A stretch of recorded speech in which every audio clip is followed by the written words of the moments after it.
Good morning. நீங்கள் ரொம்ப கஷ்டப்பட்டு உழைக்கிறவங்களா, நிறைய நேர்மையாக உண்மையாக நீங்கள் உழைச்சிட்டு உங்களுக்கு அதற்கான பலனே இல்லை அப்படின்னு சொல்லிட்டு ரொம்ப நீங்கள் கஷ்டப்பட்டுட்ருக்கிறீங்கள. பைபிளில் கூட இப்படி தான் ஒருத்தர் யாக்கோபு அப்படின்னு சொன்னவர். அவங்க மாமாக்காக ரொம்ப கடுமையாக உழைத்தார். ஆடு மாடுகள் எல்லாம் அதனால் ரொம்ப பெருக்கமாக ஆயிடுச்சு.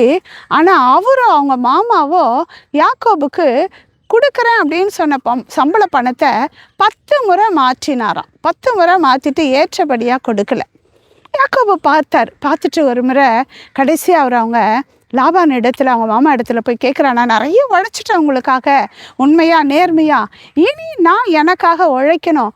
நான் அப்படி உழைக்கும்போது எனக்கு புள்ளியும் வரியும் கலப்பும் உள்ள அப்படிப்பட்ட செம்மறி ஆடுகள் வெள்ளாடுகள் எனக்கு வேணும். அப்படி போடுற குட்டிகள் எல்லாம் நான் எடுத்துப்பேன் அப்படின்னு சொன்னார். அந்த லாபானும் அவங்க மாமாவும் சரின்னு சொன்னார். அதன் பிறகு பார்த்தீங்க அப்படின்னா அங்கே யாக்கோபு ஆடுகள் தண்ணி குடிக்கிற இடத்துல ஒரு மரத்தை எடுத்து அவர் அப்படியாக கருப்பு வெள்ளையாக அந்த தோலை உரித்துட்டு போடுவார். அதை பார்த்து ஆடுகள் பொழியும் போது அப்படியாகவே அவர் எப்படி கேட்டாரோ கருப்பும் வெள்ளையும் புள்ளியும் அப்படியாகவே இருந்த வெள்ளாடுகளும் செம்மறி ஆடுகளும் அதிகமாக அவருக்கு இருந்தது.